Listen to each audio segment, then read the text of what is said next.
Nacional. Sagres Internacional. Os principais fatos do cenário mundial com credibilidade e análises profundas. E o tema de hoje do Sagres Internacional é a crise global de alimentos. E quem chega para falar aqui, você já sabe que todas as quintas-feiras quem faz essa análise para você é o professor Norberto Salomão, nosso parceiro. Professor Norberto, seja bem-vindo, é um grande prazer recebê-lo aqui no Sagres em Tom Maior. Olá, boa tarde, prazer é meu, satisfação grande estar aqui e saudação a todos que estão aí, né? Todos nós estamos trabalhando aí nesse feriadão e para quem está descansando poder ouvir a gente aí, nos ver também, para a gente refletir um pouquinho sobre o cenário internacional. Um assunto sério, né, professor? Crise de alimentos. Seríssimo. Para a gente começar, o agravamento da guerra da Ucrânia tem levado os especialistas no assunto a afirmarem que não é uma questão de se vamos ou não entrar numa crise global de alimentos, mas qual será a extensão dessa crise. Então, professor, como é possível explicar esse quadro aí bem assustador que se apresenta? Pois é verdade. Não é fácil. Há uma preocupação muito grande com a segurança alimentar no mundo. O Brasil, os Estados Unidos, a China, né, são grandes produtores agrícolas, grandes produtores de alimentos, não só de produtos agrícolas, mas também de proteína animal. E a gente está observando que, até mesmo antes dessa guerra da Rússia com a Ucrânia, já estava havendo um problema sério na questão dos fertilizantes. O problema está residindo aí, né, muito mais nessa questão dos fertilizantes. E já havia uma crise anterior em função da logística, em função do aumento do preço do petróleo, porque alguns desses insumos que são derivados de petróleo, né, como, por exemplo, o nitrogênio, que é produzido a partir do gás natural. Então, tudo isso já estava elevando, de certa maneira, tudo isso já estava elevando, só um minutinho, tudo isso já estava elevando, de certa maneira, o custo de produção de fertilizantes no mundo. Né? Isso gerava um aumento do custo dessa cadeia de suprimentos e de abastecimento também. E agora, quando vem a questão da guerra da Ucrânia, a coisa se intensifica. Né? Veja você que a Rússia, que é uma grande produtora de gás natural, é também uma importante produtora de nitrogênio e exportadora desses produtos, que é importante para os fertilizantes. Mas veja que o problema mais sério, mais grave, diz respeito ao fósforo e ao potássio, principalmente ao potássio. A Rússia é uma das grandes produtoras de potássio, a Belarus também, e, obviamente, com esse problema da guerra, isso gera um aumento considerável, né, do custo desses insumos, porque as sanções internacionais acabam prejudicando consideravelmente o abastecimento mundial. E isso vai afetar diretamente a produção de alimentos, de milho, de soja, de açúcar, de algodão, né? Então, realmente, o quadro é bastante preocupante. E veja que, quando você tem um problema com a produção da soja e do milho, por exemplo, você mexe diretamente com a alimentação dos animais. Então, isso pode representar, e vai representar certamente, problemas também na produção de proteína animal, produção de carne. Então, lá vem aumento de preço desses produtos e até mesmo escassez, né, do produto. E aí, muita gente não terá como consumir. Você imagina como é que você vai abastecer alguns países da África, que já vivem em condição de insegurança alimentar muito grande. Mesmo no Brasil, pode não parecer, mas nós temos uma parte importante da população que não tem condição de consumir os alimentos básicos. Então, por isso que o quadro é tão preocupante, a gente está discutindo sobre ele aqui hoje.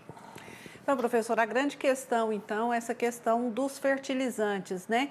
E o Brasil é um grande produtor de alimentos. Qual, então, é o nível de dependência do Brasil com relação a esses insumos e de outros países também que produzem alimentos, que são grandes produtores de alimentos com relação a esses insumos?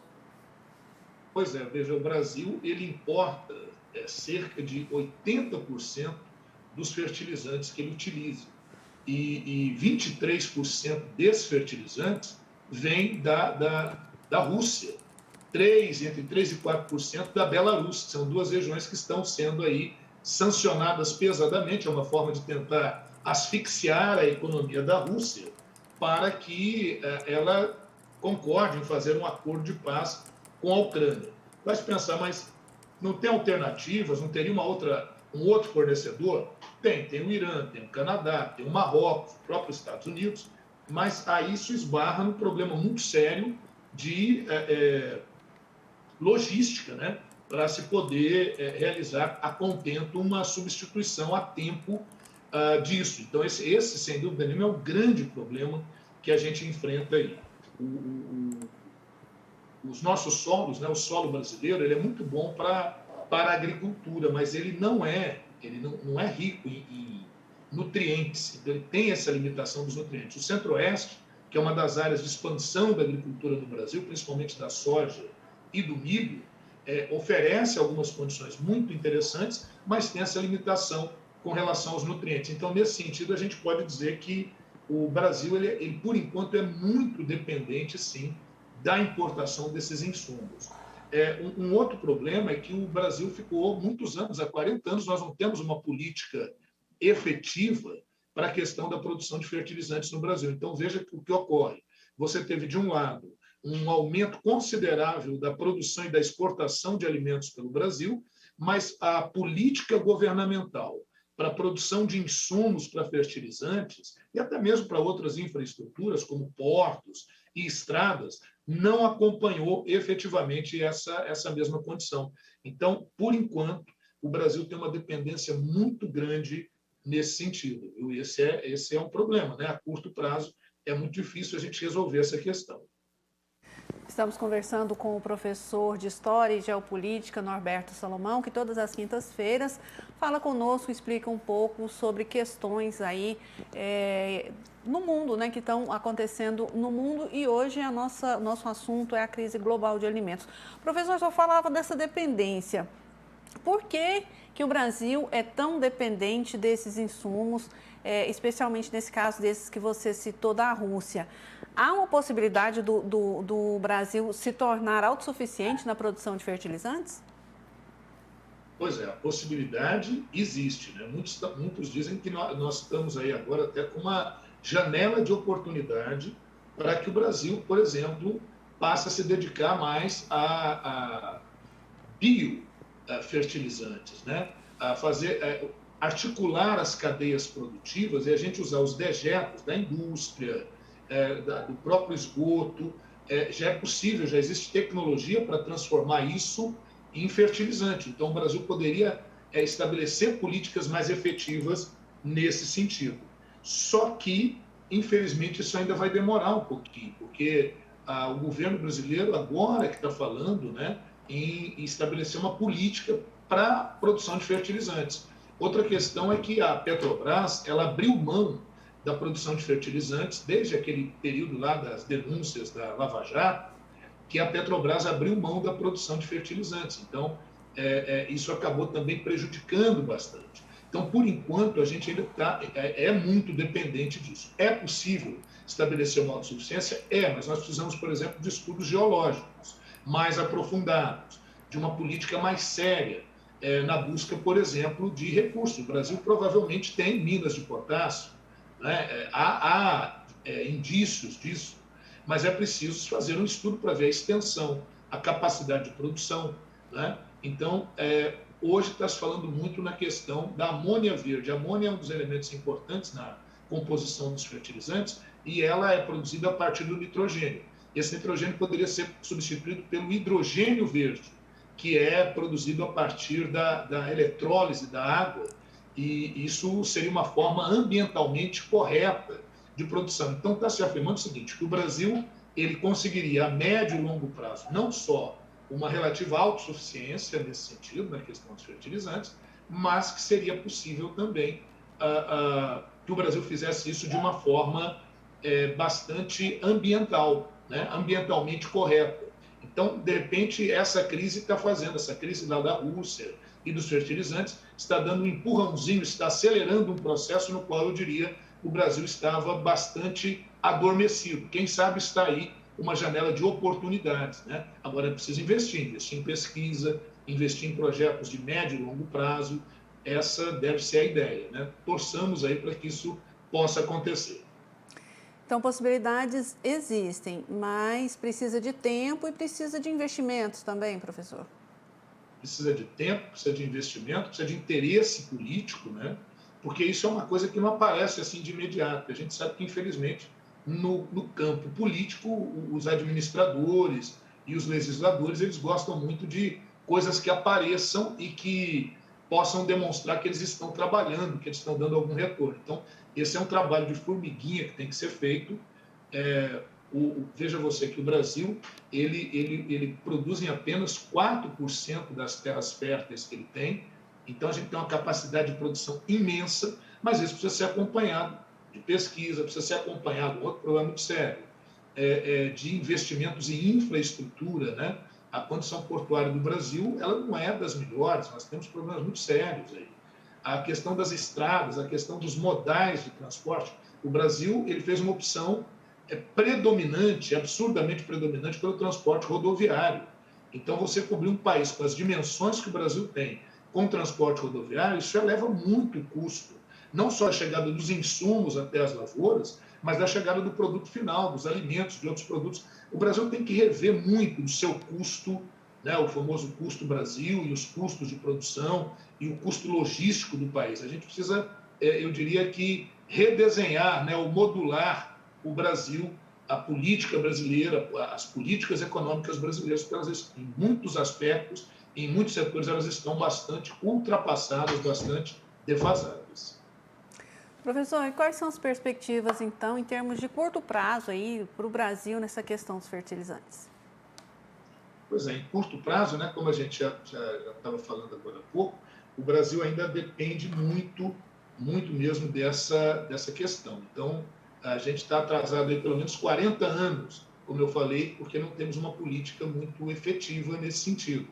Acabamos, na verdade, o mundo como um todo acabou fazendo o seguinte, né? Criando uma espécie de cadeia de abastecimento de produção muito globalizada, muito deslocada. Então, onde era mais barato produzir, você deixava de produzir isso aqui e de investir nessa produção e deixar para produzir isso em outros lugares, para comprar isso de outros lugares. A questão é que agora, com pandemia, com guerra da Ucrânia, isso tem demonstrado que esse tipo de desenho de cadeia de abastecimento, de cadeias de suplemento global, ela precisa ser revista, né? E no caso do Brasil, a gente está vendo que essa política está bem atrasada. A gente precisa retomar e retomar com grande ênfase isso. Agora, apesar disso, em curto prazo, a preocupação, a própria ministra Tereza Cristina disse que não precisa se preocupar, e há alguns indicativos de que realmente a coisa pode ser devidamente mitigada por aqui, né? O Brasil não deixou de receber fertilizantes da Rússia. O presidente Jair Bolsonaro tem uma relação mais próxima com Vladimir Putin. Apesar da diplomacia brasileira ter aprovado várias das sanções contra a Rússia, o discurso do presidente Jair Bolsonaro sempre demonstrou um aceno ao presidente Vladimir Putin, e aí, nesse sentido, o Brasil tem recebido, sim, esses fertilizantes da Rússia. De acordo com dados preliminares aí da Agri-Invest Commodities, e que foram divulgados pela agência de notícia Reuters, nós temos aí 24 navios que estão prestes nas próximas semanas a chegarem ao Brasil para desembarcar em 678 mil toneladas de fertilizantes aqui no Brasil. Então, parece que o abastecimento está razoavelmente garantido. Isso não significa que nós não vamos ter um ou outro problema, mas parece que para esse ano, para o plantio desse ano e para o próximo ano, a gente tem ainda alguma garantia no abastecimento desses insumos. Agora, é óbvio, né? O governo brasileiro tem que tomar providências cada vez mais ágeis nesse sentido, e do ponto de vista internacional, é necessário sim que haja um esforço cada vez maior para que essa questão da guerra da Ucrânia seja resolvida. Infelizmente, no momento que nós estamos vivendo dessa guerra, ela parece muito distante de um acordo. O presidente Emmanuel Macron da França chegou a afirmar que, tendo em vista os ataques a Mariupol, porto de Mariupol, e os massacres que ocorreram em Buchá, nos arredores de Kiev, as negociações ficaram praticamente encerradas. Então é necessário muita habilidade diplomática para que a gente possa ter um final menos trágico do que o que já vem acontecendo, né? Esperemos que isso possa acontecer. Então, professor, apesar dessa possibilidade de não ter problemas aí agora imediatos, né, porque a Rússia continua mandando fertilizantes para o Brasil, a extensão aí desse conflito pode ser que daqui a algum tempo venha a faltar esses produtos. Perfeitamente. Isso é bastante preocupante, né? Vamos pensar no seguinte, a gente está falando de fertilizantes aqui, mas vamos observar outras notícias que estão acontecendo aí da falta, por exemplo, de dipirona, né, de medicamentos. Isso está em falta. Por quê? Porque nessa cadeia global de produção e de abastecimento que foi articulada, a gente observou que algumas áreas é que ficaram com o papel de produzir esses insumos, porque produziam a um custo mais baixo, é óbvio, né? Quanto mais você produz, quanto maior o volume de produção que você realiza, você acaba baixando os seus custos. Isso acabou fazendo com que outras áreas deixassem de produzir esses insumos. Eu estou falando agora, por exemplo, da dipirona, daqui a pouco a gente pode ver isso com a insulina e assim por diante. Então, também no campo de medicamentos está havendo esse problema. Então, o que está acontecendo no mundo? Está acontecendo uma crise da cadeia global de produção, de abastecimento, de suprimentos, porque ela não foi preparada e ela não foi feita para situações tão impactantes quanto a pandemia e quanto a uma guerra como essa. A gente mal acabou de reduzir um pouco os problemas com a pandemia, temos essa intensificação com a questão da guerra. Então, tudo isso se torna muito preocupante. E aí, em meio a isso, a gente tem oscilação do preço do barril de petróleo, aumento dos custos gerais de produção, de transporte, de logística. E, óbvio, isso afeta completamente a cadeia de abastecimento, repito, não só de fertilizantes, mas também de microchips, de medicamentos. A gente está vivendo um momento de virada. O nosso último Sagres Internacional, nosso podcast, o nosso tema foi sobre, veja o tema, desglobalização. Então, estaria ocorrendo uma desglobalização no mundo, a globalização fracassou, e a nossa conclusão no podcast, vou ter que dar o spoiler para quem não viu, mas convido todos a acompanharem lá, né? Já foi ao ar, já está aí no Spotify, no Deezer, né? Nos tocadores do podcast, vocês podem acompanhar a nossa última edição do Sagres Internacional. A conclusão que a gente chegou foi a seguinte: a gente não pode falar propriamente em uma desglobalização, em um fracasso da globalização, mas certamente a gente tem que ter agora uma modulação, né, um redesenho de como se produzir no mundo, como os mercados devem se relacionar. A gente volta agora a uma ideia que parecia ter sido superada, que é de ter sempre estoques reguladores, de se ter sempre, mesmo que você compre mais barato de outras regiões, mas você subvencionar uma produção estratégica de vários produtos para que, no caso de alguma eventualidade, não haja uma falta abrupta desses produtos. Então, tudo isso está sendo discutido hoje no mundo, né?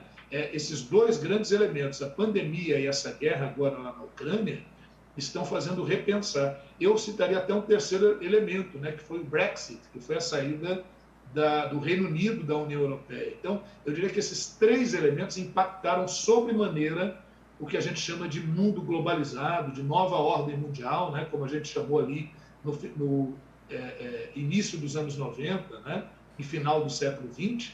Agora a gente está tendo que falar de uma modulação, de um redesenhar do que eu chamaria aí de uma novíssima ordem mundial. É preciso repensar mesmo, né, professor? Porque, especialmente nesses produtos estratégicos que você estava dizendo, porque esse comércio internacional também, ele tem muita coisa envolvida aí, muitos aspectos envolvidos. Por exemplo, hoje o Brasil tem essa boa relação com o governo russo, mas amanhã muda o governo daqui, muda o governo de lá, né? Mais difícil, mas enfim. E além dessa questão das relações internacionais, tem muitos outros aspectos envolvidos. Então, é preciso repensar toda essa questão, né, professor? Sem dúvida. E veja, a gente pode falar de aspectos políticos, de aspectos econômicos, né, que são sempre muito importantes, mas uma coisa que a gente não pode deixar de lado, nunca, né, eu acho que esse deveria vir em primeiro lugar, infelizmente não vem, que é o aspecto humanitário, né? Infelizmente, pessoas, crianças, morrem por falta de alimento. morrem por falta de medicamentos. Então, quando a gente fala dessas cadeias de abastecimento, de produção, de suplementos, quando essas cadeias começam a sofrer um processo de estrangulamento, sem dúvida isso provoca a morte de pessoas, né? Então, miséria, agravamento de doenças, agravamento de quadros, e isso é uma coisa que as instituições internacionais elas têm que estar muito antenadas para isso. Veja que, apesar dos esforços da ONU, a gente sempre fala isso, né? E a ONU não pode fazer nada? E a OMS não pode fazer nada? Vejam, essas instituições, elas na verdade são como se fossem condomínios. Elas não estão acima dos estados, elas não são supraestatais, elas são internacionais, né? São organizações internacionais, e não organizações supraestatais como muita gente pensa. Então, a ONU ela não tem poder sobre os demais países. As decisões da ONU, do OMS, ou da OMC, da Organização Mundial do Comércio, elas só fazem sentido se os seus membros concordarem. Então, depende do consenso desses países. Infelizmente, muitas vezes não há esse consenso. Esse momento que nós estamos vendo, por exemplo, agora, lá no Conselho de Segurança da ONU, nós temos 5 membros permanentes, que são os 5 países decisórios. E se um só veta medidas mais impactantes, ela não passa, então eles têm poder de veto. A Rússia é um desses membros, a China é outro desses membros, e a gente tem acompanhado já há muito tempo uma clara guerra ou conflito, né, comercial, um embate envolvendo, de um lado, os Estados Unidos, o Reino Unido e a França, e, de outro lado, a Rússia e a China. E aí, não bastasse isso, quando vem o Brexit, o Reino Unido, né, o Reino Unido é a Inglaterra, né, que é a base do Reino Unido, o Reino Unido se retira da União Europeia, e isso gera também um estremecimento nas relações entre o Reino Unido e a França, que são membros desse Conselho de Segurança da ONU. Então, quando a gente vai pegando os vários eventos que vão ocorrendo internacionalmente, a gente vai vendo as repercussões, e muitas vezes parece que não é nada, mas quando chega em um momento como esse, a gente vê as consequências e a dificuldade de conversar, porque muita gente poderia pensar, e conversando, dialogando, isso não se resolve? Claro, o diálogo é fundamental e resolve sim, mas para isso é necessário que as partes estejam dispostas a conversar, estejam dispostas a abrir mão, cada uma de seu lado, um pouco dos seus interesses, né? E para um bem maior, para um bem coletivo. Isso é tão difícil da gente conseguir, mas não é impossível. É uma utopia, né, professor? Mas que, né, esses grandes acontecimentos, especialmente essas tragédias, né, como a guerra, como as guerras que já aconteceram e essas que estão em curso hoje, e também essa pandemia, possam trazer pelo menos, né, essa possibilidade de uma discussão aí de um mundo melhor, né, de pelo menos ações para se construir um mundo melhor. Professor Norberto Salomão. O que eu coloco é que só um minutinho. O que eu coloco é que, infelizmente, isso não vem pela consciência, isso vem pelas circunstâncias, né? Então, as circunstâncias como essa agora, de uma crise global de alimentos, ela acaba obrigando esses atores internacionais a sentarem, a terem que conversar, são conversas muito longas, a estabelecerem protocolos para daí a gente chegar a algum acordo. É isso. Professor Norberto Salomão, historiador, professor de geopolítica, mais uma vez agradecemos essa grande contribuição sua aqui para a gente entender tudo isso que está acontecendo pelo mundo.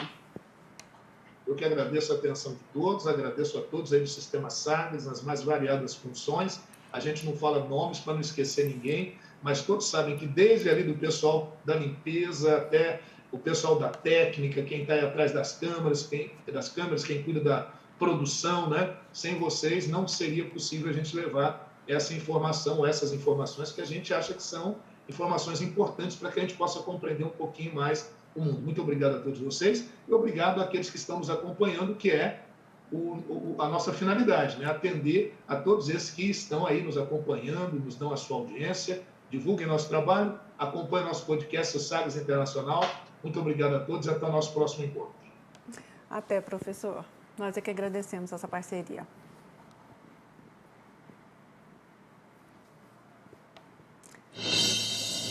Sagres Internacional. Os principais fatos do cenário mundial com credibilidade e análises profundas. É isso aí. Isso foi